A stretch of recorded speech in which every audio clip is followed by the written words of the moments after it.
Hey everybody, how you doing? Welcome to the King of Weaver podcast. I am here with my very special guest. He is got quite the resume here. I've got to work my way through. I've picked out a couple highlights. A Waterloo University grad, as well as a graduate from the University of Liverpool. Yep. A founder of the Velocity program through the University of Waterloo. Co-founder of Tribe HR, and a growth coach at Communitech. Founder of a incubator program at Dalhousie University, and the current founder of buildersclub.ca. I'm speaking, of course, about the person next to me here, which is Jesse Rodgers. Yep. I'm happy to be here. Welcome to the King and Weaver podcast. Thanks. Thanks for coming over today. This is great. Number 10. I'm the first double digit. You are the first double there digit, lucky number 10. There we go. So today there's no real format. My wife was talking to you. She was telling me a little bit about your story. My wife does run a tech firm here in the city. Yep. Which she has asked me to leave nameless for the purposes of this conversation. She wants no affiliation with this podcast. She's really afraid of what I'm going to say. You or me, we're not sure yet. Yeah, we should probably, yeah. But I had heard what you were doing with Builders Club. I heard what she was explaining, and it was like, okay, I think this would be a great guy to talk to about this, about what's happening in our region. And there's a lot of things that are good. There's a lot of things that are not so good. And I thought we could maybe go over a few things today. One of the questions I did have, I was looking at your bio earlier. I did a little bit of research before you sat down, but were you born and raised here in Waterloo? No, I was born in Hamilton, like in Dundas, Hamilton McMaster University, the hospital there. Okay. And when I was young, we moved to Thunder Bay and then moved to Sault Ste. Marie. And I went to high school in the Soo. So the Soo's kind of where my brain sort of developed, as one does in the Soo. And so that's kind of home to me. But my family's been around this area. Like my mom went to KCI. And so it's kind of this full circle of coming back to. So your mom was from here? Yeah, well, my mom she went to high school here, and then she moved when she was in high school. They moved to Dundas.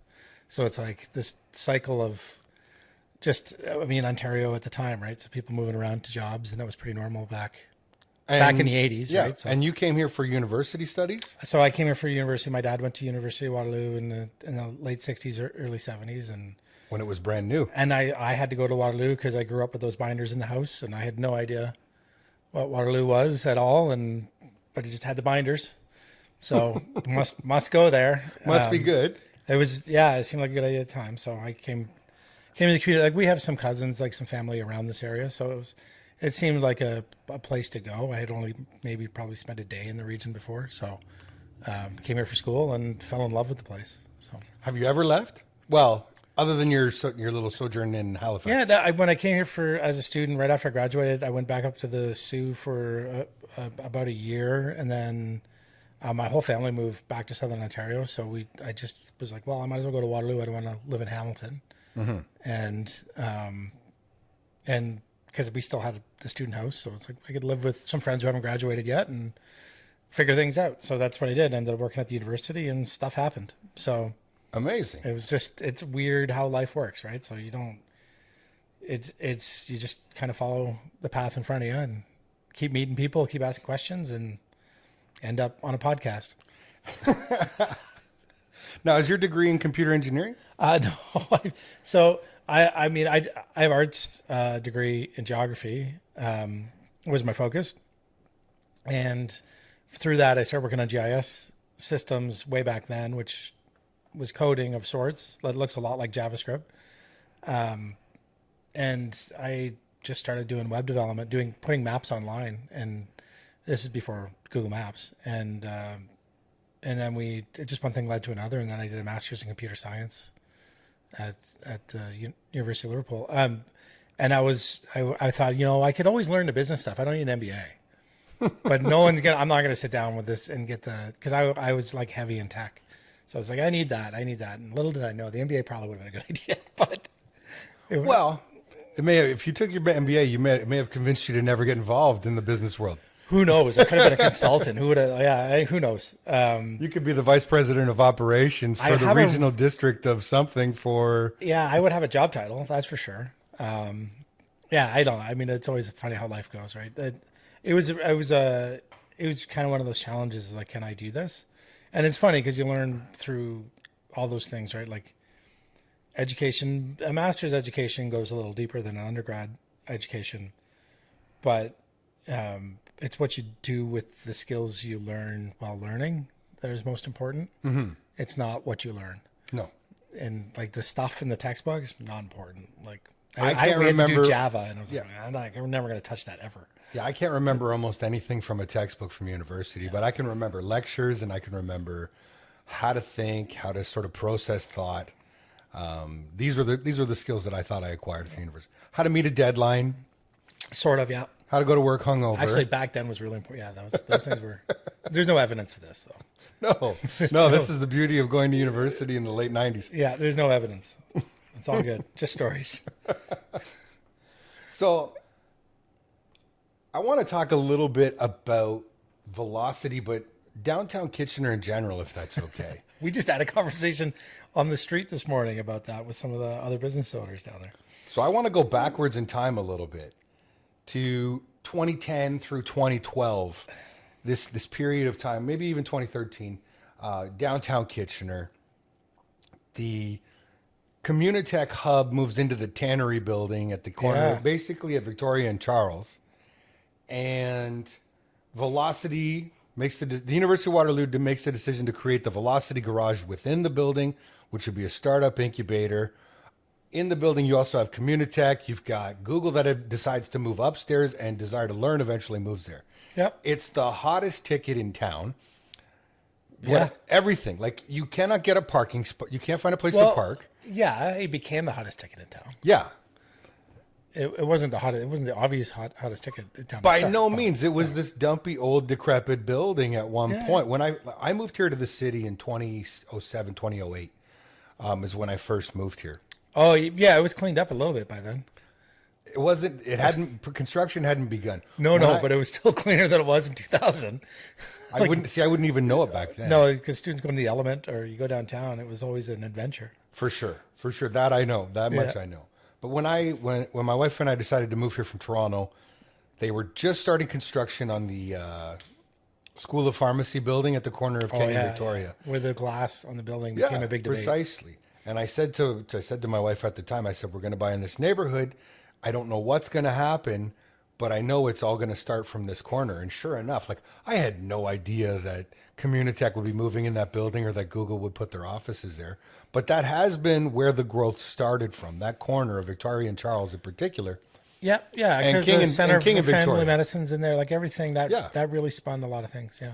But in the early 2010s, the Tannery building, in my opinion, what it seemed like to me as somebody who lived and worked downtown, this was the place to be. If you were going to meet someone, you went and had a meeting at the Tannery. If there was an event, you wanted to hold it at the Tannery. If there was an event at the Tannery, you wanted to be at it. Yep, there's the pub built into the building.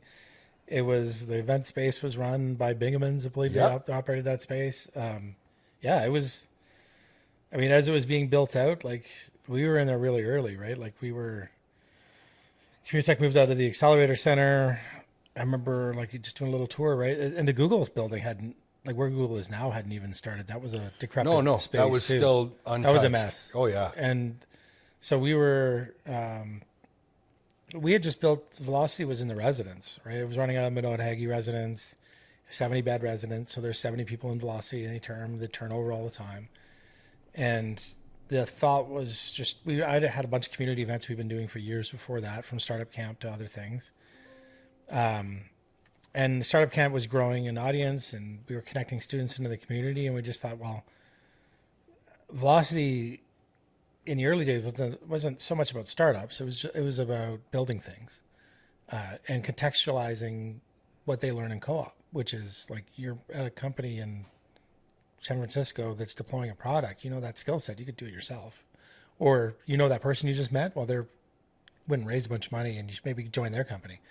Maybe join Coinbase early, which some of them did. Maybe join Uber early, which some of them did. Mm-hmm. Do whatever, right? Like but really be that bridge between, just understanding that it's not just a job. Like this is a whole thing. And we were really lucky in the residence in the early days because Eric Michikowski, with his insane Pebble Watch, which turned into the Pebble Watch, I think it was Pulse before that. he had got into Y Combinator, and through the what was the thing that Microsoft, the original Zoom. It wasn't Zoom, but it was. He just did a video call in on the big 90-inch screen in the residence from YC. Skype. Yeah, Skype. Yeah. so we did a call in, and it was when nobody would talk about being in YC, and you could just the whole room, like, because he lived in that residence not even a year before that, right? So all of them were like, "Wow, that's achievable. I can go to California. I can raise money. I can be part of Y Combinator. I can do this type of thing," and that just really kind of lit a path where we were like, "Oh, there's lots of opportunity here." Like around the same time, right? Like Ted Livingston had Kick. Yeah, you had all these superstars. Yeah. Well, we were creating superstars in our city. We had Ted with Kick. We had Mike and Devin over at Vidyard. Well, so they came a little later, right? In Yeah. that process. So Mike and Devin, turned out to be Mike's house and his brother's place. That The little place on Michael where Street, Mike I think. McCauley and all those others were like Buffer Box has a loose, like there's a bunch They of were all them. tied together. They're all tied to that group. But I think it's just the culture, economy we were just coming out of a bad economic cycle with 2008, and just the job market wasn't too exciting. So they were trying stuff and they were building stuff and they were excited by stuff. SaaS models were coming into being. And it just, I think from going to, let's just talk about making things to, we could make a company and maybe we need to connect better in the community. So coming off campus into the Communitech space made a ton of sense. Early, we had this little 3,000 square foot, before Velocity Garage was a concept. We just want a little space for an office place for people that have graduated. Like, what's the promise? What's the promise? So Hung Wei was in there with Mapped In, Yep. a bunch of others. And it was like, and the guys, it was Redwoods Media before it was Vidyard, which was hilarious because he ended up in there because Eric Michikowski gave me a call saying, I got a friend. He's kind of bed to desk. Do you think you got space for him down there? Do you think we can get him out of the house? And then, yeah. Turned out it was Mike and Devin. And it was that type of community, right? Where people are just full of potential, full of optimism, full of energy. It was awesome. And it was exciting. It just kept going, right? I agree. My wife was a graduate of the space, and she was in there, and to go down and to be to be in the room, there was so much activity. There was such a lively atmosphere. Yeah. People were bouncing ideas off of each other. It felt like impossible was nothing. Yeah, people raising money, people connecting, people making intros, right? Yeah. Like it was, the energy just kept amplifying, right? Like from that little 3,000 square foot space, Vidyard goes to YC, they do arrays. You got Maluba, you've got they raised money and kept growing, and we just started taking over all of Communitech space, and that was when we were like, we need more space. And so that one side with the garage, it was completely untouched underneath Google. I got Bud Walker down there, and we were like, I was like, why don't we take this spot here that's about 4 times bigger than what we have? And Bud's like, we'll just take it all. And okay, let's fill it. Beautiful. And that just turned into this. And it was funny because nobody believed that Velocity would fill that.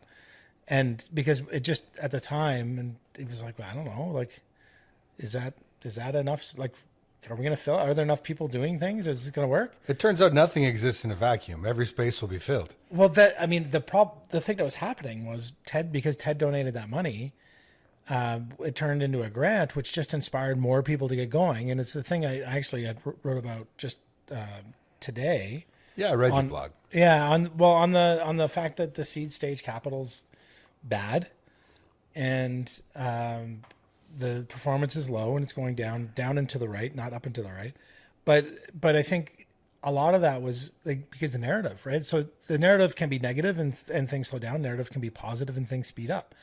And evidence-based things, whether the data is correct or not, doesn't matter. It's what people sentiment plays a huge part. Because and it if inspires we're looking at it, so here we are. It's 2025. You and I are sitting down having a conversation, but downtown Kitchener's changed again. Yes, it has. Well, we've got a new Velocity space that's been set up across the street. But when I think of the Tannery building, it's not a destination like it once was. No. It feels like startup culture is much more muted, maybe insular. Maybe things are happening and I'm not seeing it, but it's not the top show in town that it was in, say, the 2010s. So, I mean, there's a whole bunch of things to that. I think there are macro things going on. There are I mean, there are things that you could get into institutional behaviors. You could get focus on government policy away from early stage, which I think was very. What do you mean by serious. institutional behaviors? Institutions control and want process and want things neatly in a thing, and institutions tend to. What have the institutions are we priority. speaking about? I mean, we got tons of them. I mean, from government through to the university, through to even community tech, an institution of a sort.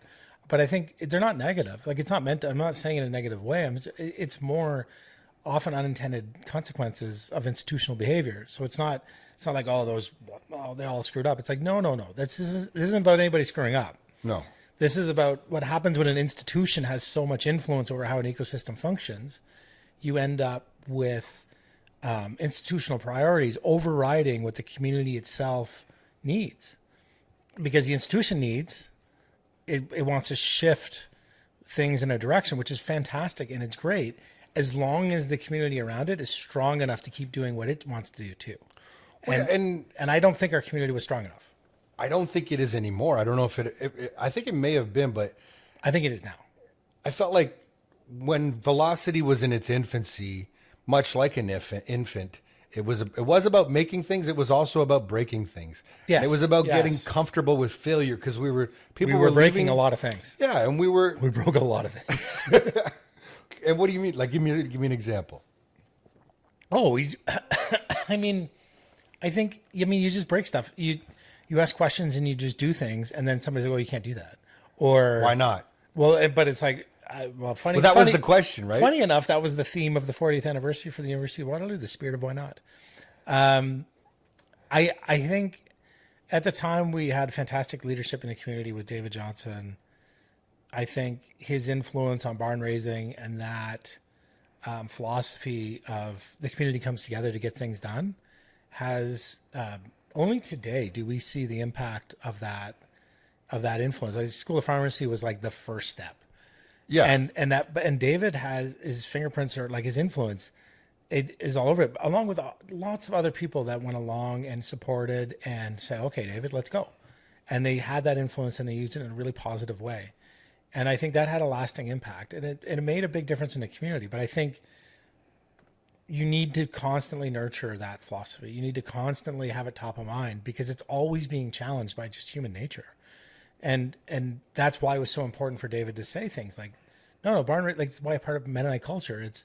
It's bring people together to get stuff done, Yes. and be a community, and let go of all the little things and focus on the big things that we all share, and do those well, and do them together and be supportive. But we don't live in that era anymore, do we? I feel like when I'm looking at things, society, no. things are overall very good, in my opinion. As a society, we live pretty comfortably, right? Yes. We live in a world where people that even can't afford a home can afford to keep the entire world's information in their pocket. Oh, I mean, You know? and AI will tell you what to do. And we can be told, if we ever have a question, it can be answered in a second. In a second. But at the same time, now we're not looking at the big picture more anymore. Now we're looking at the micro. We're saying, well, what about this? We live in the age of trigger warnings and microaggressions and you versus me and pitting each other once again I would against say one another. And again, not to blame an institution. This is the institutional behavior gone sideways. I mean, I think it's infected society as a whole when it comes to, we want things neatly packaged and nobody to be offended, and everything, and we can't talk about things that might upset people. And I hate that. Well, and it's, and you know what, like, sometimes I think it's okay. We have to have tough conversations about things that make us uncomfortable. Yeah. To find the common path, because we can use the same language. The beauty of English is we can all use these words, but have the tone in which we say it, the words in which are patterned together, they mean different things to different people, especially if your first language is something else, because you've learned English from the context of another language. And it's super important that we have these conversations and argue and disagree and maybe offend each other. But we know at the end of the day, we're gonna cheers. We're gonna hang out and we're gonna sit down and we're gonna still be friends and we're gonna do the thing. And that's harder and harder to find.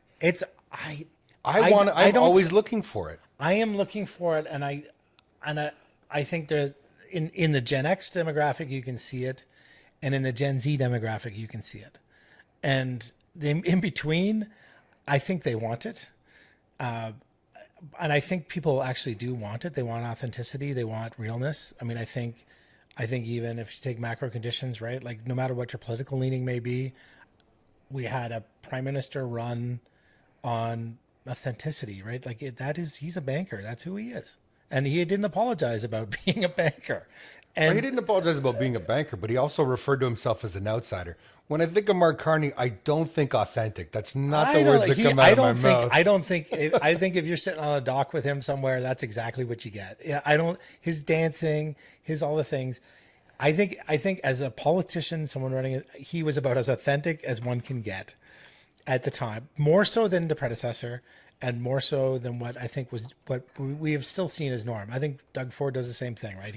I would agree that Doug Ford, and I would also say I would agree with you in the fact that Justin Trudeau was extremely disingenuous. I just never believed he meant anything he said. And I don't think that's his fault. I think it's the institution of politics. I think anybody that runs for office deserves a heck of a lot of respect for doing it. It's extremely grueling work. It's grueling work, no matter what the party is, no matter what the thing. And I think it changes people. And I think that as a society, I think we kind of picked up on, okay, what's real? And we're still trying to figure that out. I think AI's turned that upside down a bit, and it's making everyone kind of a little weird. And I think this is the part where we're not, as a community, we can't have the tough conversations anymore. We can't have different viewpoints. We can't have perspectives. We can't share them. But we can try. Well, I say we can't. I say we haven't been able to. But I think we can. And I think that we need to find a way to talk about it without getting angry. And we need to talk about it with more emotional maturity than has been encouraged by our media. Okay, so let's just use this example. Let's see if let's try to practice this. So I was talking about the Communitech space, and I have great respect for Communitech. It's a fantastic and organization. The Tannery building, and I live in the downtown area. I live in Midtown. But I have always had a soft spot in my heart for downtown Kitchener. In the 2010s, I used to say to Poppy, I would say we should take a picture every morning because the landscape is changing so fast. It's changed fast. And it was exciting and it was beautiful. But here we are and it's 2025. And my son, who you met earlier, who we live, like I say, I can see City Hall from my front porch, would never consider walking to downtown Kitchener for anything. And he is 17. Yeah, but he doesn't want to because there's too many quote unquote sketch people. He doesn't feel safe. My daughter doesn't like taking the bus because she doesn't feel safe on the bus. And she goes to Eastwood. Which closed today for measles, I read. Yeah. Well, she was thankfully at a day of rugby matches, so she wasn't at school yesterday. Oh, okay. And then she was, I'm feeling a bit sore. I might not go to school tomorrow. And then, we had measles. I don't have to go to school tomorrow. And, but look at you and I. We both love downtown Kitchener, right? I think like my 14-year-old son has been down because we are in the old Bud building at 165 King, and Jay Shaw owns that building. Founder of Buffer Box, founder of a new company now. He ran Velocity for a bit. He was a student when I ran Velocity. Yeah. We're Builders Club's been around for a year now, but I've been working with Jay in that building for a period of time, like beyond that, for about two to 3 years. And it's if my son was there and he walked to Shoppers Drug Mart, somebody might yell a death threat at him. And that guy wouldn't even mean it. He's just so mentally ill. Yelling. They're just yelling. They don't know. Yeah. It's not like I think anybody's out to. They're not chasing anybody down, but they would yell. And when you're 14, somebody's yelling things like that. It's scary. Freaky. And so you don't like that. And again, the buses are the buses. But I think in the last month, there's been a dramatic change, and I think the city, the Waterloo Region Police, they deserve a lot of credit for stepping up and making some changes. And it's only very recent, right? Like it's only like there hasn't been anybody in the lobby breaking into the lobby for at least a month. And it's sad that that's considered progress. Well, because it was once a week. Like it was at least once a week. So and nothing was getting solved. And if we had an event and we didn't watch the door, somebody would come in and I feel for the people that are in that situation, and I don't blame Like there's no blame to be made other than like action had to be taken to help and get things cleaned up because it's just unsafe for anybody. It's unsafe for anyone involved, right? No. It's unsafe for whoever might find the needles. It's unsafe for the person there in that situation. It's unsafe for the people in the building. Yeah. It's just one of those things where it's like it was, and it's all over. It was all over downtown, and I think again the last month has been a complete 180. Well, I had Stephanie Stretch in here. She's the counselor in that area, and she was in for a talk, and she was talking about the new reporting system that WRPS is going to be using. Yeah, Jay Shaw was a big part of making that happen because he was very vocal. Because you get fed up, and you don't want to be mad at these people, It's but hard. they're not bad people. They're sick people. Yes. But we don't institutionalize mentally ill people anymore in Canada. We made a decision to change the Mental Health Act, and now people with mental illness have to walk the streets unmedicated. Yeah, I mean, And it's scary. I don't pretend to know all of the things of that. I know, like my parents were involved in that profession with mental health, children's mental health, and community living, dealing with folks and helping folks that have different issues. I mean, I know it from growing up. I don't. My dad was involved with Lutherwood when I was a kid. He ran an organization in Milton, or in the Milton, like Oakville, Burlington area. My mom was a community nurse. She worked actually at Sunnyside here just before she retired. Like I know I'm familiar with a lot of the stuff in the community. I think that, or Sunrise Center, sorry, not Sunnyside, Sunrise Center. It's like Sunnyside's an old folks home. Yeah. No, Sunrise. Long-term Center. care facility. Yeah. Sunrise. But I think I think it's a super difficult problem, but it doesn't mean you do nothing. And I think that's the challenge, right? Like it's easy to say, well, we can't fix this. Well, but you got to try to help people, because I don't think they're, I mean, sure, their dignity and their humanity is stripped by being institutionalized, but it's also stripped by being on the street. Like this is not the solution. This is what I'm getting at is I think these aren't bad people. I think these are sick people, and we're not treating them. And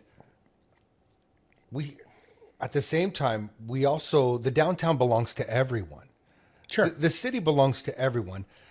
The region, or the city of Kitchener in particular, made a commitment in the 1990s at the very end to change downtown Kitchener.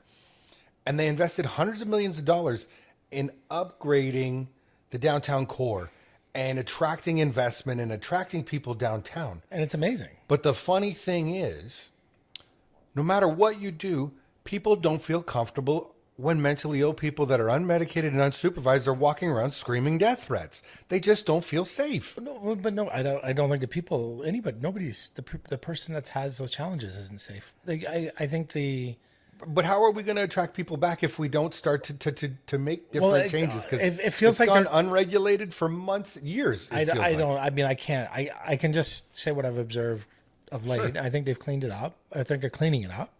I think they fixed the reporting, because for whatever reason they seem to need metrics to be able to do anything. If you would have just stood on the street downtown, you'd know we need to do something.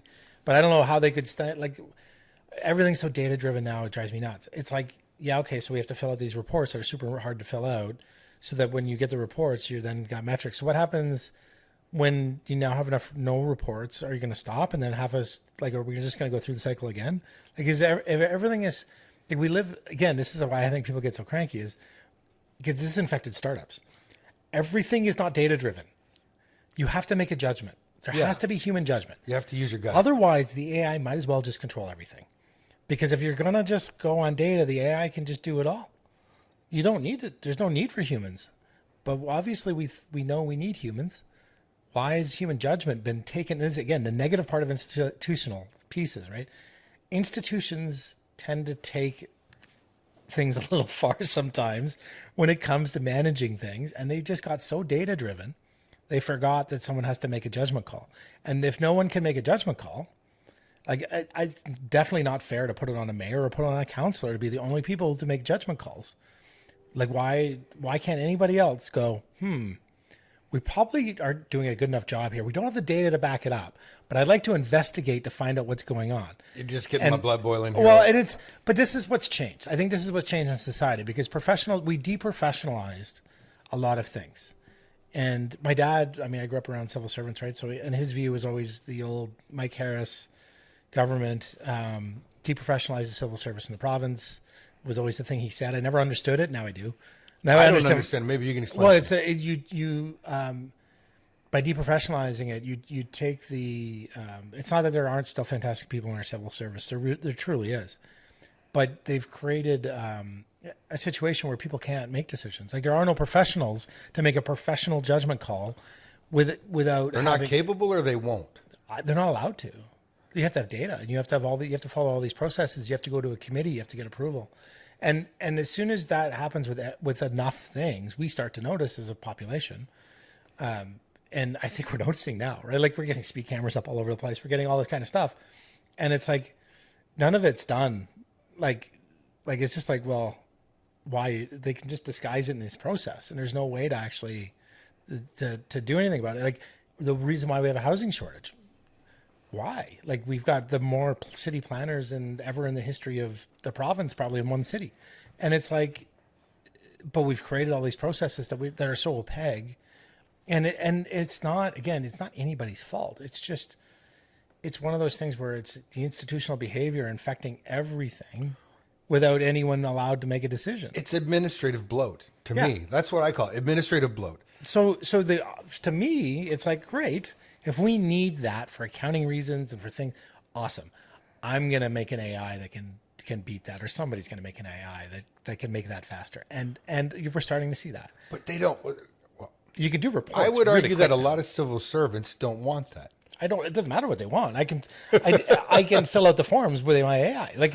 And I can fill it out with words that they want that checks all the boxes and fits all the requirements. There's a formula though. There's a formula that I have witnessed over and over and over again with regards to any decision that has to be made, whether municipally, provincially, or federally.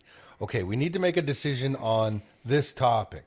All right. Now we're all high paid civil servants working in this ministry or department.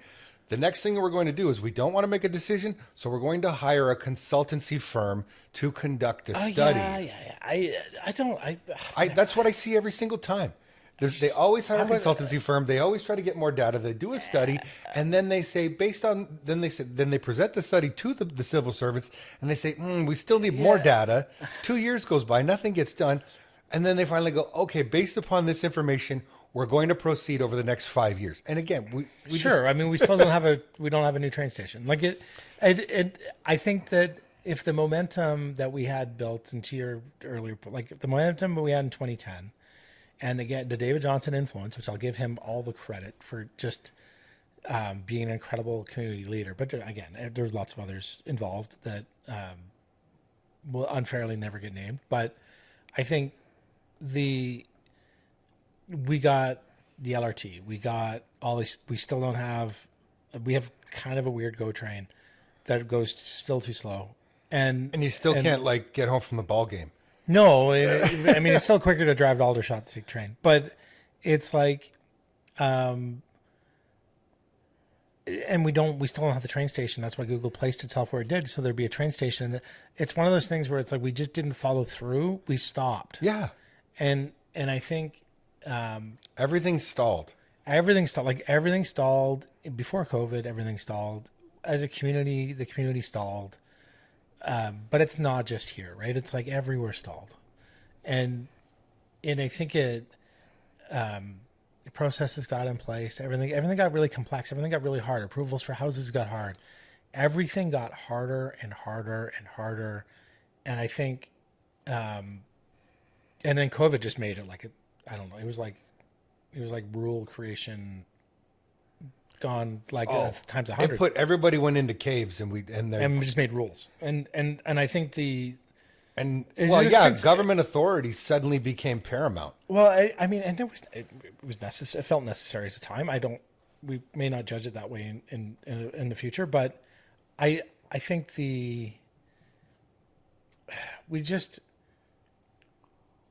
I think a lot of the stuff could be necessary. Maybe let's trust those that are in the business or in that thing, that these things are necessary for them to feel that they're doing the right thing to justify it for whoever they're accountable to.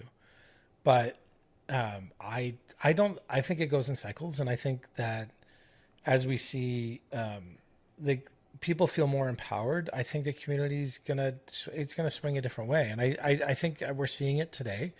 I mean, I look at the going back to the startup ecosystem. I mean, it definitely went dormant. Our talent has never changed. Like the talent coming through this community, We're still a very bright. There's still a very powerful two universities that are incredibly powerful. bring in the best talent. Waterloo's talent is unparalleled, and I think high density of just highly motivated people. The term system that Waterloo has is really to me the magic, because you get like a year's iteration every 4 months, because that's what happens to you, right? Like you've got to do you're definitely doing what the normal person 6 months of school in 4, but for whatever reason, the cadence of those 4 months turns you into like you can do 3 years in 1. So it's like it creates some really incredible people, and they come here, and we've just been draining them to the U.S., which sucks, but it's like great for them. They're finding success. And why are they going to the U.S.? Because there's early stage capital. I mean, and there's people that will go, this is awesome, and there's not as many rules. I mean, California's got its share, but I think as a whole, I mean, I think they feel more agency, and they feel they have more agency over what. So is it just about investors opening their checkbooks? So investment money is a lagging indicator. I think that it's really about the openness and the ability to share an idea without being told what to do. To be able to, we had a discussion about that today, actually, over Builders Club. Just how mentors are instructing someone how to do about their companies. And why don't tell, if you're building a company, talk about what your experience share, but don't tell someone. I'm not going to tell you how to do a podcast. You do your own podcast. Yeah. And I think that telling people what to do happens a lot in Canada. It doesn't happen so much in the U.S. It's a important but subtle difference where they peacock, but they don't. It's like we're showing off, and look at how amazing this is, and whatever you're doing is awesome, but look at me, and they promote, but they don't give you instructions, and they don't give you requirements, and we tend to speak in requirements, like, oh, if you're going to do that, you're going to have to do X, Y, and Z. And you're going to have to go talk to Bill over there. And then he's going to have to, have a look at this. And then maybe we are just so slow on everything. And so if a founder's like coming up and doing a thing, like they share with somebody, they're going to get told that's not going to work, or they're going to get told, here's what you need to do. And that's not what they need. Right? Like they just need someone to go, oh, that's cool. You know what I'm doing? Have you I thought about that. Have you thought about what did you think about when you saw this? Or what do you they want to talk about the big ideas. And that I get, where do you get to do that anywhere? Right? You can't do it at the workplace. You can't do it.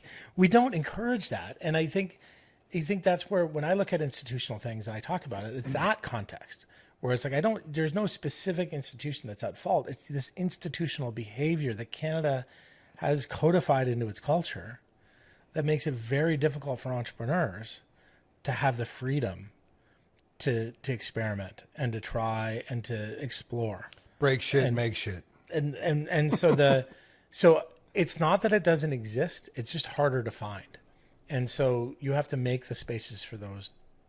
And I think that's where, as a community, I'm really excited about the community, because some of these other things have changed and evolved and they're not the same, but then we've got Catalyst, which is Curtis, right?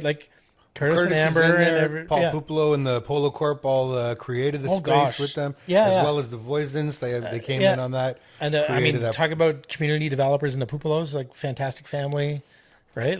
I know Paul very well. He's good. He's a member of my Rotary Club. I play softball with his son, Joseph or Mike. Mike, okay. Yeah, I know Joseph too. I mean, those are good human beings that care deeply about this community and are invested heavily in making it a better place. And have always been downtown. And have always been involved. The Polo Corp office is downtown. Yeah, it's right on Queen. And I think there's a whole awesome group of community leaders that are investing in this community and doing things in this community. And so, I give David Johnson credit, but all those people are doing the work and they're making things happen and they're doing the thing. And I think that when I look at Catalyst, it's a whole city block under a roof, and it's got so much activity now. It's insane. And I think it's not the same activity as you might find it like you want as a startup, but some of it's really good. And Den 1880, Andrew Teeple. I don't know. You just said two words. So Den 1880 is the old Communitech. It was Communitech had the space for a little bit, the old police station in Waterloo. Oh, okay. And I thought that was the Lazaridis something. got sold. Okay. And then new guy takes it over. And he'll laugh if he ever listens to this podcast because he put a lot into that building to make it gorgeous. And it is gorgeous. And it's a beautiful community of creatives and a certain type of thing. Great little event space. There's a little podcasting booth. Awesome stuff in there. Anovia is in there, one of the VCs. Maptin's actually based in there. There's a few other tech folks. Awesome space. Again, owned by a community person, Waterloo grad, cares deeply about the community and the quality of our community, and is deeply invested in the community. And so I think like those things give me tons of hope and excitement for this next generation that's coming in to lead the community. It almost sounds like what you're saying is, correct me if I'm wrong, is that the tech community, the startup culture is starting to thrive again. It's just sort of hidden in plain sight. It's hidden in plain sight is definitely a fair thing. And then we've had the students develop their own group called Socratica, and that group actually in our patio this evening, they're going to have only 200 people, give or take, and that they celebrate the start of the term, spring term. They just come hang out. All these students that they spend every Sunday working together on things that aren't schoolwork. And they've created this awesome community of people. They ran an event in the Waterloo Rec Center in March, on the one nice day of March. And it turned into this big tech festival. There's 3,000 people for that one event, but the 3-4 days on either side of it, there's tons of little events in town, and people were just connecting, and it was awesome. And okay, so here's my argument. Like we're doing that. I'm excited to hear that. I really am. Here's always been my one argument against the tech community in Waterloo Region. I agree with you that there's amazing talent. I agree with you that there's great ideas. There is creativity, and we're starting to see this. We could use some more venture capital, but we're seeing people investing in the community. Venture capital follows good companies. I hope you're right. I sincerely hope you're right. I hope they don't have to follow them south. I don't want that.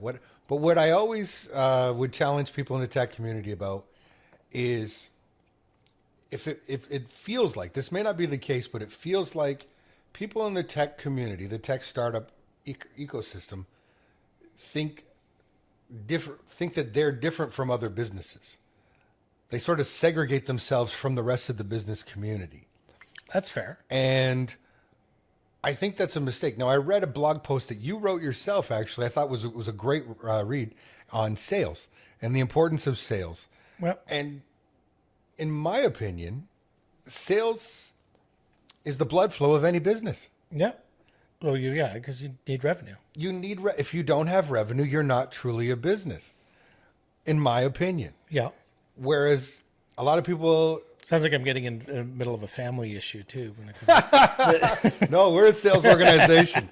Our household is a sales organization. Oh, 100%. Yeah, I we know. talk sales. We're just not allowed to talk about it, but yeah, it's fantastic. We talk about sales every night. Yeah, every lunch I'm hour. sure you do. And because our job as business owners is to continue to find sources of revenue and to continue to find better value for our customers. What's the entire purpose of business, right? It's that value exchange. I think that's a fair thing. I think, so when Joseph Fung and I were starting Tribe HR a long time ago, and Stephen Herron had joined us, and I think the thing that we were always like, what's going on in this community? Well, we know it's success. We go to a Rangers game, and not one sponsor board is a tech company. No. We're like, we want to see a community where like there's at least a couple. Like we want to put ours up there, even though like we had no customers locally, but it would be like but you're investing in your community. We want to be a part of this. Yeah.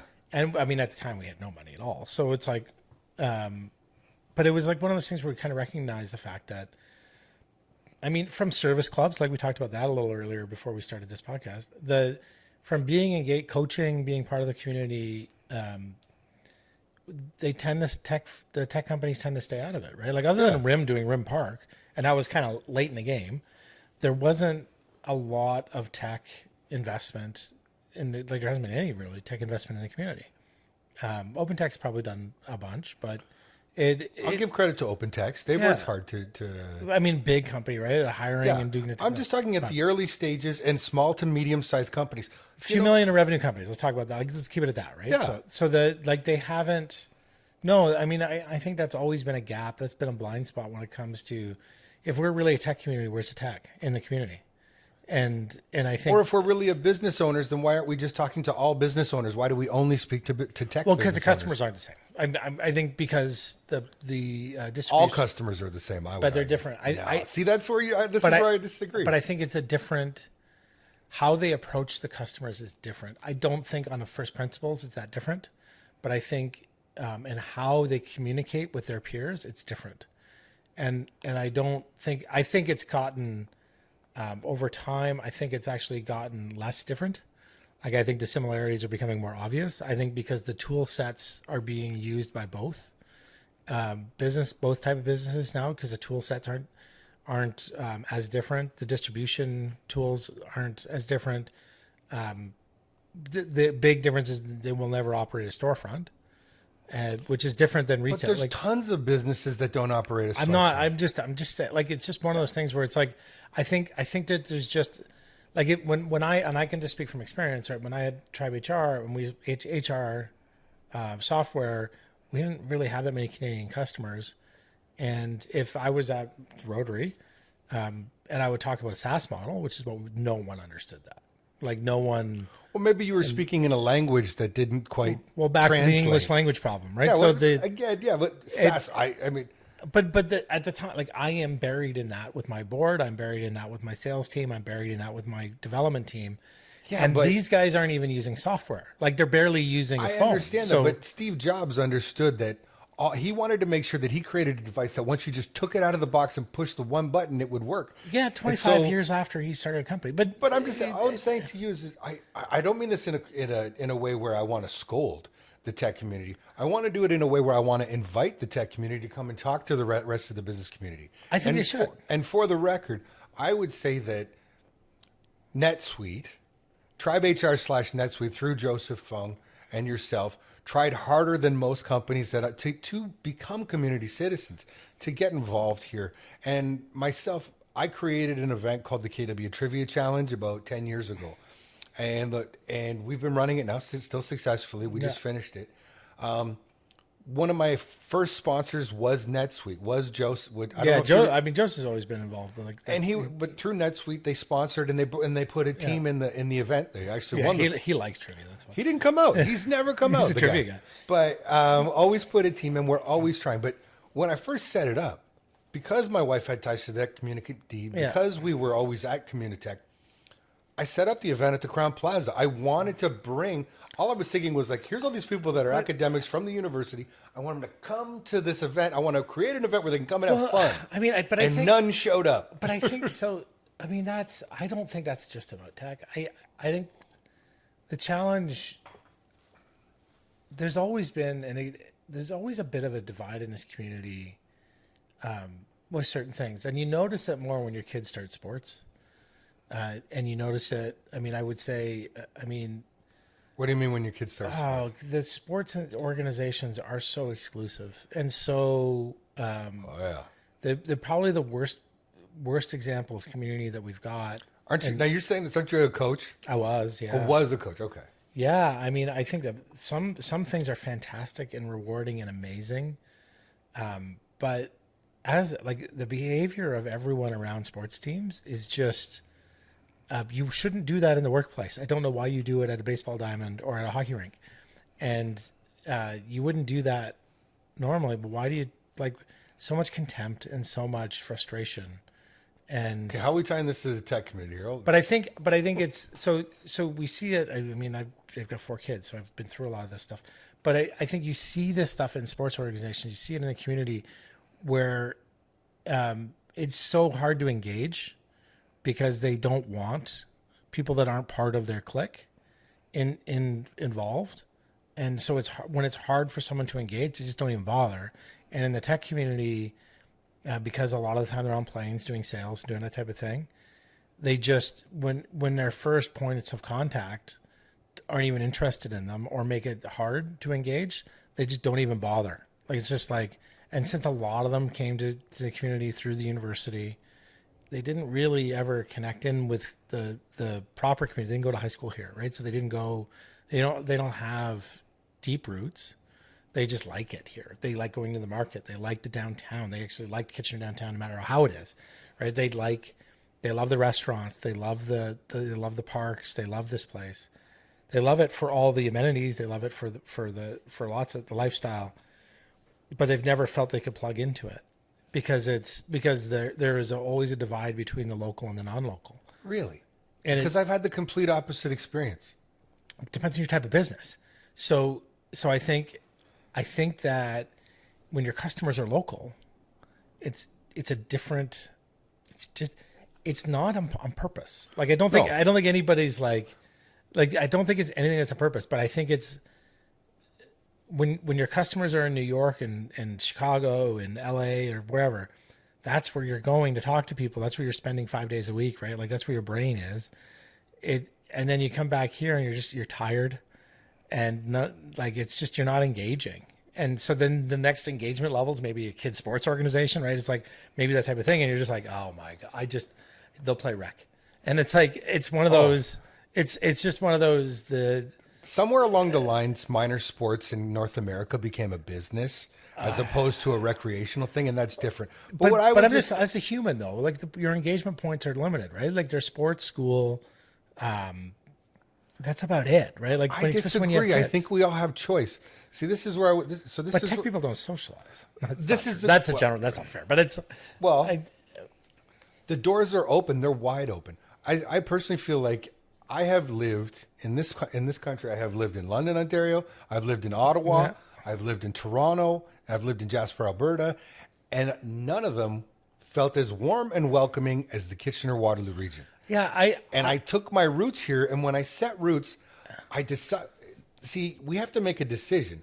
I said I'm going to spend the rest of my life in Waterloo Region, and I took roots here. And once I did that, I don't know about you, but I come from a family where it's like there were stupid questions, and stupid questions get stupid answers. And we don't need anyone to present problems. We need people to present solutions. Yeah. And so when I got here, I was like, okay, who needs help and what are the solutions? So I got involved. I found a church. I found service clubs. I found people who needed help. And they welcomed me. The Chamber of Commerce was another place that I went to, and they all welcomed me with open arms. I totally believe that's true. Like it's one of those. I know that's how community works. I agree. I think that's true. But people get caught up in the latest, trilogy on Netflix rather than Yeah, I mean but those are different. I people think, make excuses is what I'm saying rather than getting involved. People do make excuses, but I don't think that's entirely true. It's how people choose to get involved. Like I would say the video guys are deeply involved. Mike and Devin tried really hard early on, especially. Remember they would have their green van in the parades. And they still very much support. Like I think they've had to find different ways to support. It's hard because I think the toll it takes to build a tech company, especially if you've gone down a venture capital path, you don't have any free time. And because it's consuming. At the very top, I would agree.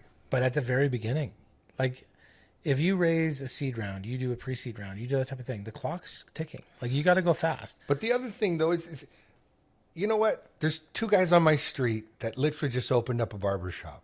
Yeah. Okay. Their runway's ticking too.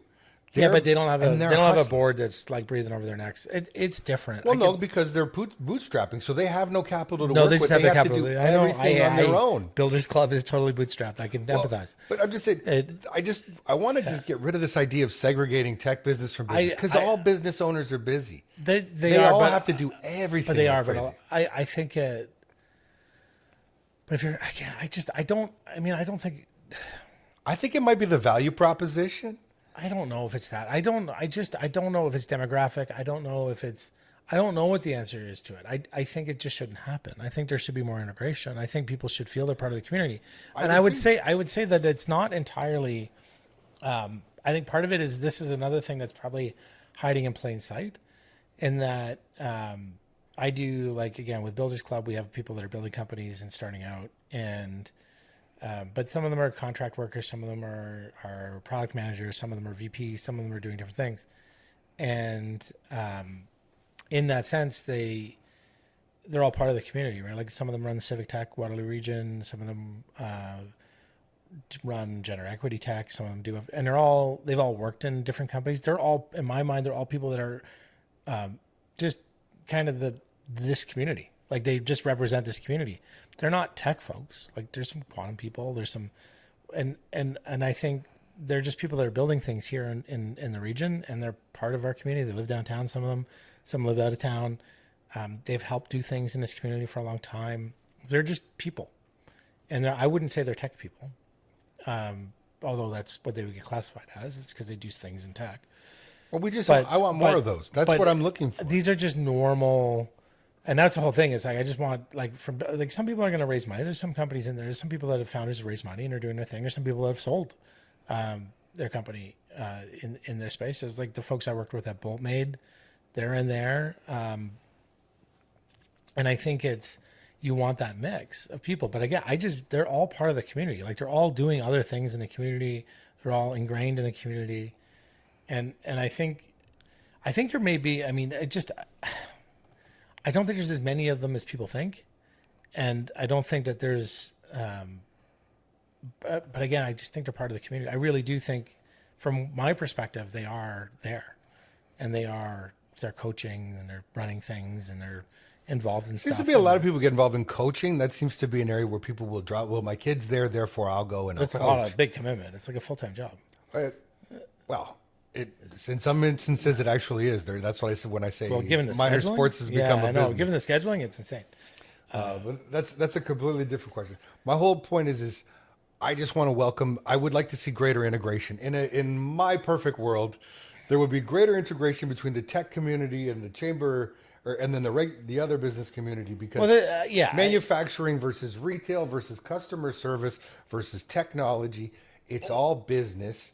And they're all the same problems. And if we talk to each other more, we can help each other find more solutions. So I agree with that. I mean, I think I've always agreed with that. I think the challenge, again, like the way the chamber operates, it's not familiar with a tech person, right? It's old. It's an old institution. I don't think it's about personalities. It's not about data. I don't think it's, but I don't. I think it just doesn't make sense. It's like, why they don't represent me? They don't represent one. And I'm not saying it from my perspective. I'm just saying it from a tech person who's just doing their thing and trying to make revenue and they just don't see that as important, because if they're making money and they're doing that type of thing, it's just not important to them. I don't think they're just trying to, the chamber's purpose is to drive the economy in this region and to make this an attractive place for business to set up shop. So they are focused on bringing in healthcare professionals. They're focused on making sure we have entertainment. They fight for us at the government level. That impact, or at the upper levels of government. I know those things. I think it's fantastic. I don't think those are all universal. They try to focus on what's universal, not on what separates businesses. Again, we are missing the bridge that translates that for people. Because I think that's what we got to find. That we definitely do. I mean, I think the translation layer is definitely not present. Like it's simply not there. And I think and it could be. I mean, it could be because of the way that we set it up. It could be the fact that we pretended that they need their own. Like in say the early days, especially, I mean, Communitex Genesis, right? It was a membership driven organization that represented tech leaders, because the chamber actually wouldn't represent them, right? Like there was a real divide that wasn't the tech community. That would be real. That was old school going, no new school, please, right? And so I don't think we ever got over that, But I think, again, so everyone kind of looked at Communitech as kind of the Chamber of Commerce for tech. Yeah, I would agree. But I don't think that's what they are. And I think that's how they started. What have they evolved into is a different story. I don't know. And it'll evolve again, right? So it doesn't matter. I mean, but I don't think that's what they are. That's not what they've been for a while. and definitely nothing else is in it. So it's like maybe it's time for them to kind of figure out that type of thing. But I think it's hard. I don't even know how you start that, but it should start. I mean, I agree with you. I think that business is business. So it's Yeah. like, especially today. That's my feeling. Like, I'm a financial professional. Yeah. I work with my clients to try and make sure they have great retirement plans. But I can still learn so much. Someone that builds a company has a good retirement plan. Well, the company is the retirement plan. Yeah, right? But whatever's left. I still love talking to people like Bob Kieswetter, a few blocks from here, who has infrared paving, or Paul Pupolo, or like who runs Polo Honestly, Corporation. I was talking. I can find so much I can learn from all these guys. Why would I want to limit myself to whether or not they know what SaaS is? So I was just talking to someone who not too long ago, and he's been in tech, and he's been in tech forever, and he's been spending a lot of time talking to Jim Estel about just how to do non-tech businesses, because and he owns another company as well, but it's like the idea of having a thing is way more attractive than having this other thing that's not like bricks and mortar. Yeah, like it's more. It's like, how do you do that? Like I like the idea of having a thing and selling a thing, and then doing that again, and that makes sense. And software doesn't like. I think there's a big shift happening in software businesses anyway right now, where we don't know what's going to happen, and I think that's awesome, but it's scary, but I think it's also an opportunity where I think more and more of these people that build these tech companies are going to come back to that traditional business model and go, oh, well, I don't need to have tech.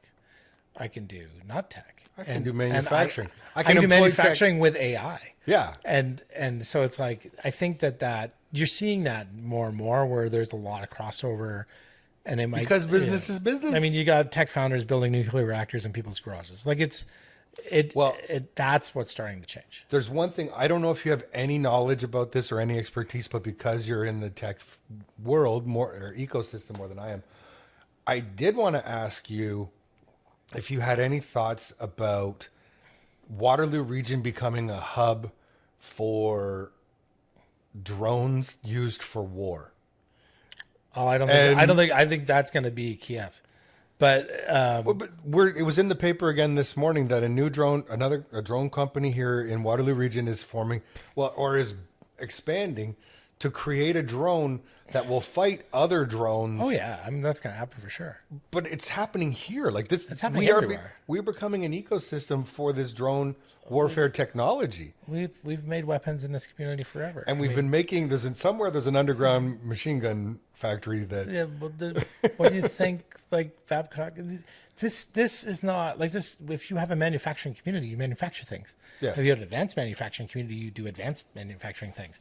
Weapons are part of that. That's part of the reality of the world we're in. I don't know. Well, who cares? I mean, I think it's cool. Like the technology is inevitable. And the expertise to do it. I mean, I would say that whatever we think we know is going on with drones is completely different on the other side of the world right now. Definitely. And there's a lot of testing going on live. And so with real consequences. And I think as AI and everything else, like, yeah, I hope that we're doing stuff, because I know we're not going to do nothing, because somebody else is going to do stuff. Like, this is not, you can't put your head in the sand for this one. Like, no, I don't.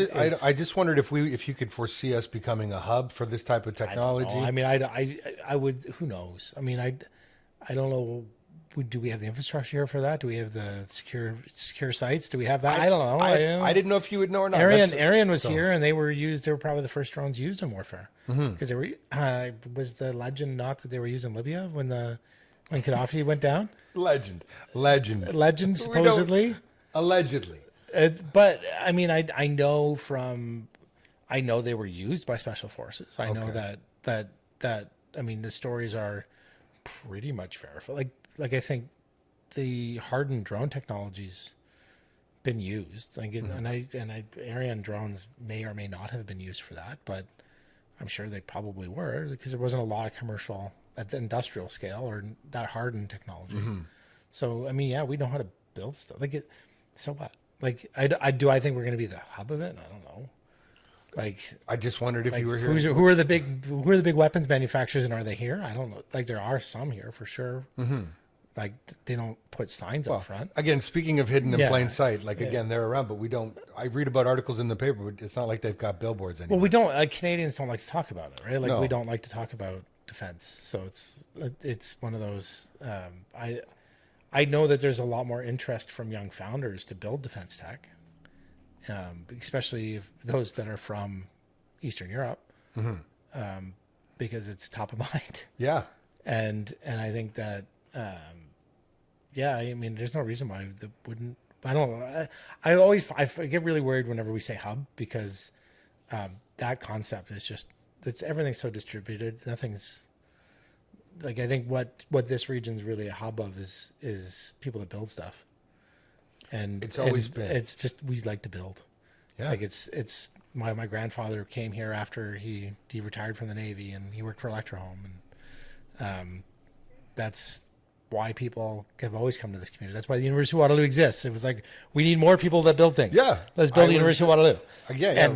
Owen Lackenbauer is a member of my Rotary Club, and he's sitting in the back of my car. One day we're driving back from a golf game, and he was talking about, he was like, I was vice president of the tire company, which Goodyear. He was Or is it Goodyear or he's ready to probably strangle me if Michelin. he's watching this, but they didn't have enough engineers. Yeah. They were constantly having to go and outsource engineers. I'm like, well, why don't we create a school for engineers? But I think that I thought it was just an amazing, the community, the ingenuity of this region. I love it. just build stuff. Yeah. Like, so we are the hub of building stuff. And the people come here, and I've said this a lot, like, if people come to this region to learn how to build, and they go somewhere else, and that's okay. And I think that's what we do here. Like, and I don't think it's about being a hub of anything other than building. And I think it's great that the Prime Minister now has a Build Canada committee, which is fantastic. I like that they're looking at it that way instead of innovation, because I think innovation's too loosey-goosey of a term. No, we're building things. We do things. That's what, and this area, like, whether it be beer or Crown Royal, or we make stuff. And We don't make those here. we don't anymore, but we did. Cromwell was made in Manitoba. It was, We made Seagram's. was it Seagram's? Old Yeah. number 7, buddy. Old number 7, whatever. It was made here. But We make tires. We make textiles. We make carpets. we made make- felt, we made rubber, we make Rubber. we make stuff. We make stuff for Toyota. We make stuff for whatever, right? Like, Yeah. this is a place we make satellites. We make, And I don't want us to ever lose that. I'm with you. I don't want us to ever lose that. but I think that diversity of things we make is what makes the community fantastic. Specializing is a mistake, because we don't have the scale anyways. I like your thinking. We can't specialize. We're too small. Yeah. So it's like we don't need to.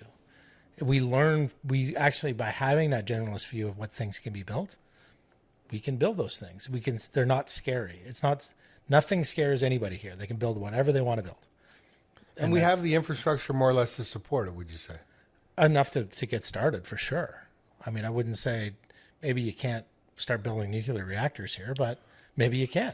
I don't know. Like, Nuclear Who technology knows? keeps changing. right? So it's like, I think everyone's bold enough here to try. And I think and we've got the time and space and the community that support trying. Like, we make barbecues here. We have for a while, yeah. They're pretty good ones. So it's like, I think that there's a lot of stuff that's made here. We don't tend to tell that story. And I think that even software like OpenText, it really is makes software. Like, sometimes people aren't sure what software, but they make software. And it's like, we made Blackberries here. We can do stuff. For sure. Make Toyotas, make Lexus, make whatever. Like, we made whatever Bud's Automotive used to do. Like, there's a bunch of things, right? It's like, But Automotive made manifolds. They made basically the frames for every single North American made car. we made stuff. Yeah. I think that tradition gets lost, right? Like, And so is that what you're trying to reinvigorate with builders? yeah, I think that's what we're trying to tap into. I mean, I think that's from my perspective, I think if we're going to build a new, not build like a new, but build a new, like, start again. Yeah. And start building from scratch an ecosystem, which we kind of have to do, is focus on the talent, focus on the building, and focus on the fundamentals that build this community. And I think this place isn't about like whatever fancy tech of flavor of the month. It's about people who just want to build stuff, and they want to be a part of something, and they want to build whatever it is. Like it can be big or small. I don't really care. And we just need to create the environment where people want to be. We need to celebrate the act of building. We need to just be content with the fact that somebody's just got a hobby versus someone who wants to build the next BlackBerry. Like it doesn't matter. Like those two people can be in the room at the same time when they start. Mm-hmm. Like they will support each other and they will encourage each other just the same. Yeah. And I like it. And at just one of them is going to go a lot farther than the other, but then the other one might actually just be perfectly happy doing it, and it's fine. Yeah. But they also might train up the staff that help the other person figure things out. So I think the ecosystem of people that have the mentality of sharing, collaborating, being open, which is really what this community's done well. And to your point about just business community and that type of thing, the business community is very well connected. It is very supportive of each other. Yeah. It really is. In this city, absolutely. It very much compared to other places that I've worked. My God. And so that's another part where when you talk about this region, I think those things make me very optimistic. If we tap into what this community is about at its core, there's going to be lots of success for lots of people. Well, my warning, I'm with you. My warning would just be, when I moved here 17 years ago to this region and I took roots, I loved it because of everything you just said. Yeah. And what made the Waterloo region special was that it wasn't Toronto. Yep. It wasn't this cold, concrete, fake, place. There were no fancy 5-star restaurants because guess what? Guys who build things just need something to eat. They don't We need. still don't have a 5-star restaurant. We don't need one. We got one fancy place, But we don't need them. We got golfs. We got the charcoal. We got a place to go get a steak. We got a place to get a sandwich really quick, and we got great people. I don't think you got to give charcoal more credit than that. It's a fantastic. It's an awesome place. Listen, I love the Weidman organization. I think they do a fabulous job. Yeah. What I'm saying to you is simply, but they also don't try to be too fancy. You're right. No, they keep it Waterloo region. Yeah, we're not pretentious. We're not, but we're high quality. Yeah, but we're not Toronto. And there's a movement that is within this community that's taking place that I'm very mindful of, where they want to turn this into Toronto. And I just don't. We just have to be careful. When agree. You grow in the way that we're growing so fast, it can happen easily. This place will never be Toronto. I think as much as people want it to be Toronto, it won't be Toronto. I don't think that's possible. Well, I'll fight it tooth and nail. I don't think it's possible. I just don't think it's possible. I don't think Toronto's Toronto. And let Toronto be Toronto. It's fantastic. It's amazing. Yeah, I don't want to try to be it. I don't think we can be that. I think I really believe that from a general economic perspective, Toronto and Waterloo are very connected economically, but they are not the same place. No, and they are not the same. Most like people, especially founders of companies, they tend to go from Waterloo to San Francisco. They don't go Waterloo, Toronto, San Francisco, and they'll go Toronto, San Francisco, or they'll go Toronto, Waterloo, San Francisco. But you'll never see Waterloo, Toronto, then San Francisco. Yeah, because why would I go Why there? would I bother? Like, it's just, I'm going to go straight to where the alumni are. I'm going, the Waterloo Mafia is everywhere. And I'm going to go there to where there's a lot of them. And I'm not, like, there's a bunch in Toronto too, but it's like, yeah. But they're not going there they're going to go to San Francisco. But we want to just foster that culture here, in my opinion, that keeps us like the big, small town. Yeah, I guess. I mean, big small town. I don't care if it's. I guess it is big small town. I mean, that is what Toronto is a kind of a big small town too. To I don't think so. I lived there for 5 years. And a Canadian standard, no, but I think as an American standard, it's still a big small town. No, I mean the attitude. Oh yeah. I'm not talking about the pure demographics. I'm talking about the pretension. I'm talking about the optics. There's a lot more money. Like Jesse, I don't know you from Adam. I met you today, right? But I knew that you worked here in this city for the last 17 years too, and that I did a stint in Toronto. Come on. But you and I just feel comfortable. Like I knew I could sit down and just talk to you. Yeah. I knew that it wouldn't be hard because we both believe it. We have this same. I don't know how to explain it, but I knew you'd be a Waterloo guy, and you'd be easy to talk to. That's an insult. You would be. Pardon? that somebody would say to put you down if you're in Toronto. I'm totally okay with that. They can have it. No, I mean, I guess, and I haven't sworn at all, so I'm definitely, my Sault Ste. Marie's not showing. But you could use like the same 4-letter word for an entire paragraph. But Listen, I'm from Strathroy. We can compete. Oh, Strathroy's not bad. We can compete. Yeah, it's not bad. But I think I think I mean, if we look at and stop looking towards Toronto and think Southwestern Ontario, there's more connection going that direction towards Windsor than there is going towards Toronto. And I would say that that's always been the case, despite like we tried remember the Golden Triangle. I don't know if that was still around when you got here. Yeah, yeah. But the G10? whole, well, just the concept of Golden Triangle, where the idea was we wanted to associate ourselves with Toronto, and or more Hamilton, I guess. But the idea, like, because even Hamilton's not Toronto, right? Like, No. and I think, but we are more closely connected economically to Hamilton, and than we are to Toronto. It's easier to drive to Hamilton than it is to Toronto. Barely. It's getting worse and worse. Yeah, I know. There's still many ways. Like, I would when I worked in Toronto, I'd take the train through Aldershot because rather than grab at Milton, which had a good schedule too. But at Milton, if there's a traffic problem, it'd take like 3 hours to get home. There are no traffic problems that can add more than 5 minutes from Aldershot because there are 100 different ways to get to this region because all the roads go through here. Up like and King down. King Street goes right through Hamilton, right? So it's like, I think and I think that people don't understand. Like the economic engine was that way. Toronto was kind of like an afterthought, and when the roads were made, right? Mm-hmm. So and we were Southwestern Ontario, but I think our behavior as a community is way more Southwestern Ontario than it is like below the We escarpment. should right? be trying to connect with London, with Windsor, with Chatham. There's St. 5 Thomas. million people in the Southwestern Ontario now and growing, right? Like this is not a small market. This is not a small group of people anymore. Like St. Thomas, all these communities are just booming.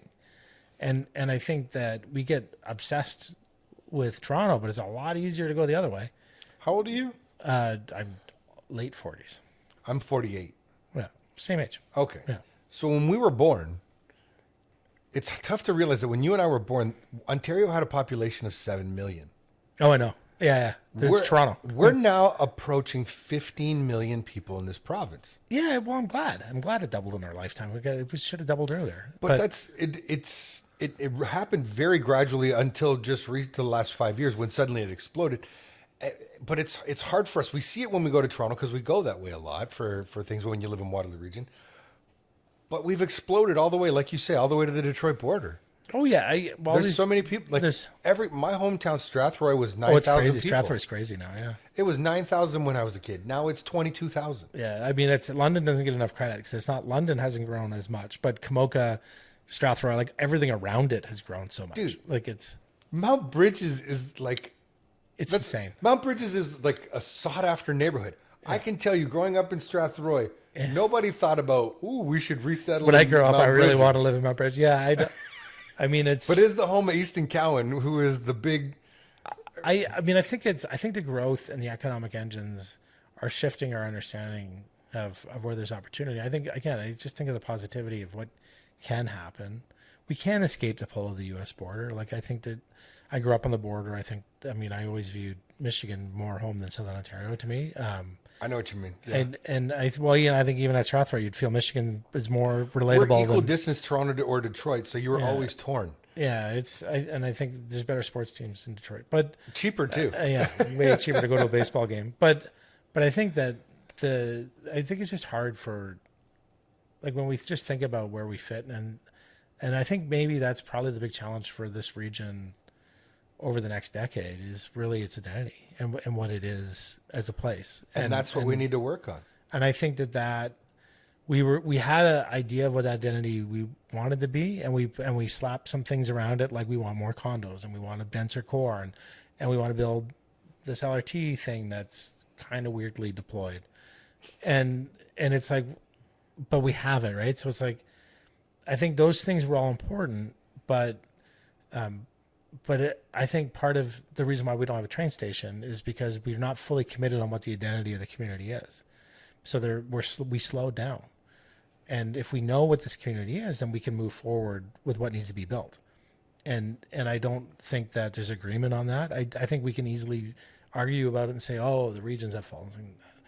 I love, having lived in Halifax, where they removed the mayors and have one mayor and all these councillors. And the mayor, who was fantastic, and the new mayor is also fantastic. He was an EMP, Andy Fillmore. I don't envy the one mayor of a large place of many municipalities. I think having the charm of this region, why it's so magical, is that it's so difficult with all the mayors. And I think because they have skin in the game for their pocket of the community, they're feeling that we need to develop the whole community. They have to develop their area to stay in line with and compete with the other parts. And I think that tension, that friendly competition, is fantastic for our community when used in a positive way. And I think we wouldn't have downtown Kitchener if downtown Waterloo didn't clean itself up, and the pot shops messed us all up. But but I think that Waterloo, it was this funny little competition between Waterloo and Kitchener, keep upgrading their downtowns, and it's like and it's kind of spilled over into Cambridge. Now Cambridge probably has one of the best event facilities that nobody knows is there. In Galt. Nobody knows it's there. Well, have you ever heard my explanation of Waterloo Region? I got to tell you this before because I know you have to go through. But this is the way I would like to breed more integration. But I always say this is the region of invisible borders. And the way I always explain it to people is like this, because I'm an outsider looking in. Kitchener-Waterloo's big brother, okay? He's the big brother. He's big, he's brawny, he's a builder. He makes things. He likes to get dirty and build stuff. And he's hardworking and he's a manufacturer. That's just the way his brain works. He has a little brother. His little brother, his name is Waterloo, and his brother Waterloo likes to tinker more than build. And he loves to bring up the fact that he's smarter than his brother. He's an academic type. So he just always pokes his bigger brother. He just goes, I'm smarter than you. I'm smarter than you. I'm smarter than you. All right. And then big brother. We got rid of fluoride. And then you didn't. Yeah. I mean, the big brother Kitchener goes, yeah, if you're so smart, how come you're so broke? And these two, they just fight left and right. They always, every single issue, they got to fight over who's better at the other. They can only agree on one thing, and that's that they hate their baby brother, Cambridge. Yeah, I would agree. They cannot stand him. They feel like he's just the whiny baby of the family. On the other side of the 401. And he's like, they feel like he's the black sheep. And furthermore, he's got a personality disorder, which makes him even more difficult to deal with because you never know if you're speaking to Galt or if you're speaking to Hespler or if you're speaking to Preston. And then we've got Guelph over here, and Guelph is like the cousin who lives on the same street as you, but your families don't talk, and nobody says why they don't talk. They just don't, even though they live just a few doors down from one another. Yep. That's my explanation of the reason. Yeah. I mean, I think that's not. I don't think that's far off. I think that but I think there's some charm in that because I think it's human. Do you like the dysfunctionality? I think the dysfunction is powerful when brought together. I mean, I think there are moments in our history where they've been brought together, and in the last 25 years that we really should go back to and cling to, because I think it's the superpower that they just won't unleash. Like, it's just, we're getting weird things. We're getting distracted with things like the land grab out in Wilmot, which I live right near. That behavior is just not in line with the principles of the community. We need to stop doing that. It's.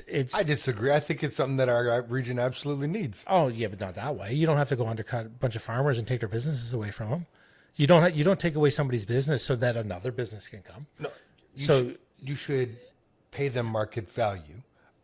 You have to intimidate them and trick them. You have to assemble land, and doing a land assembly of that size is almost impossible. But you try to keep it under wraps so that prices don't inflate through the roof. It's a very difficult thing to do. It was such a poorly handled thing. I agree with you there. It was poorly handled. It's not in line with the principles of our community.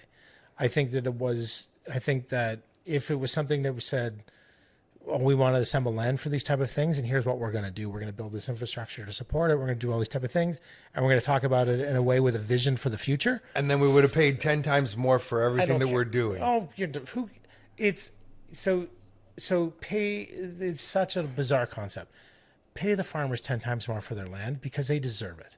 Pay it because they wouldn't be paying the farmer, though. That's the point. They'd be paying the land speculator who would have already paid this amount of money. No, the farmer wasn't going to sell the land. And it would have happened. Well, yeah, but you can figure out a way to deal with that, but you could do it in a way that is positive for the community and talks about the future instead of doing it in a way that seems like somebody's trying to get one over. And especially when you're talking about, like, we need to stop viewing especially when it comes to farmland. Like these are business owners, and this 100%. is their livelihood, and they can't afford to buy another farm because there aren't any to buy. So you're taking away their entire life. I don't know. I don't know if I agree with any of that. I'm right there. I can tell you that I think that they can afford to find. They would be compensated enough to find another they farm weren't. if they Those needed weren't to. the dollar amounts being given to them. So and a fine farmland and of that type. I mean, I think some of that gets blown into proportion, but I think that it's just not how we should do things. I mean, it's at the end of our highway that hasn't been upgraded in forever and never finished, never gone out to Stratford with it. I mean, put all of that as part of the package. Build up the infrastructure. Like we've got overtaxed, like just roads that just don't work. Well, and it's from what I've been hearing, it's all coming from the province. This isn't actually even. I don't know. It's not coming from Wilmot that this is happening. All the money's coming out of the Ontario budget. It doesn't matter. I think if the community has an identity, we don't do things that way. If the community knows what it is and what it wants and what our future is, and I think we had that again. It's how we're building the houses, and we had the Wilmot line, and we had. I don't like that either. That's another thing we could go about. I'm glad we do, because then we still have like farms, and we still have food, and we still have some amazing stuff, but I think that having an identity and having a purpose for these things are all part of the community, and it's all important. Whether we agree with it or not doesn't matter. I think just having that is how we can make decisions and support it as a community and talk about the future. And maybe we don't have the Wilmot line. Maybe we expand. I mean, I don't think that you should have an ever expanding suburban core. I think that you grow New Hamburg and you grow the communities around and make all of the communities bigger all at once, rather than try to expand one of them. And I just don't like invisible borders. I don't think that care. they're helpful at all. I don't care. Like it's one of those. I just think that we're kind of doing that, right? Like Wellesley's growing up, Elmira's growing up. Like our communities, all the separate communities are growing up in a great way. This is what I mean when I say we're growing to a population of 1 million. We just have to be careful that we don't become Toronto. Well, we have to continue to be a community of builders and of collaboration. Exactly. But I think that again comes to, we need to be talking about it from a common perspective on what we want for this community. And I think that needs to come from the builders, not from the civil servants. And it needs to come not for our we need the civil servants to get out of the way. We need the bureaucracy to support and not get in the way and not tell us what to do. Mm-hmm. And I think we need to be collaborative. And I think everyone wants to be. I don't think anybody. I think that the challenge is how people get attacked for having opinions. People get attacked for having a vision. Even we can disagree on the vision. That's okay. Yeah. I think the fact that you have a vision, it should be exciting. And I think we can disagree on whatever, right? It's like, it doesn't matter. I think it's like, but we want a common thing. We want to have a prosperous community. We want to have a place that maybe our kids will actually have a future in with their families. Maybe like this type of thing. I just don't know if we have that right now with the way that we are orienting things. The way we've set it up, I would like, if we can wrap this with something where I think we can find common ground is, you're a father of 4, I'm a father of 2. We like it here. We'd like to create a city where all of our kids can stay here, build things, and afford to own their own home. That's kind of what I'm looking. That's what I want. Or even have a home they could buy. Like I think that's the trick in all of these things. I mean, I think that, I just don't know. Like, can they right now, especially the young people, can they get jobs? I mean, there's tons of jobs. There's tons of jobs if you choose the right field. Maybe not in the sectors you're looking at, but if you're willing to look in the skilled trades, if you're willing to look in healthcare, there is tons and tons of work. So I agree. There's work in certain areas, but I think the nice thing for young people is, go get them, because they haven't made a career commitment. They can figure out what their career is and try these different things out. My son's planning on doing a carpentry apprenticeship once he graduates high school. I welcome it. Yeah. I can't build anything. Like, I know you're a builder. I have 2 left hands. I can't build anything I take no pleasure in. I like to build financial plans. That's a skill, though. I mean, that's a skill. But for him, what I keep telling him is, I said, go work, learn how to do carpentry, follow it, love it. And if you don't love it, guess what? By the time you finish your apprenticeship, even if you go through the whole thing and you don't love it, you'll be a whopping 22 years old. Okay, go get another trade. It's hard when you're that young to know that, but it is true. And then go get the next trade, and go get the next trade. I think there's opportunity. I think that there's a lot here. I just, my only worry, and because we talked about downtown and this type of thing, I think all of this stuff is just a lack of vision. terms of what we want as a community, and a lack of common story. Well, as we say in sales, if you don't know where you're going, you'll never get there. That's exactly the problem. And so I think someone needs to make a decision about where we're going. Yeah. And they need to talk about it. And they need to. I would love to talk about vision more, but Jesse, you told me you got a hard stop, and we are already over by 6 minutes. So I'm going to cut this here. But I am so thankful you came on. I really hope we can do this again. Let's talk more about vision, and let's debate what we see for this city, because it sounds like we're on similar paths, but much like all the roads from Kitchener to Hamilton, there's a million ways to get. There's a million ways to get. Which grid are you on this time? That's right. Yeah. Thanks so much for coming by, Jesse. Yeah. Appreciate it. Yeah. Thanks everybody for listening. Take care. Thanks. Happy long weekend.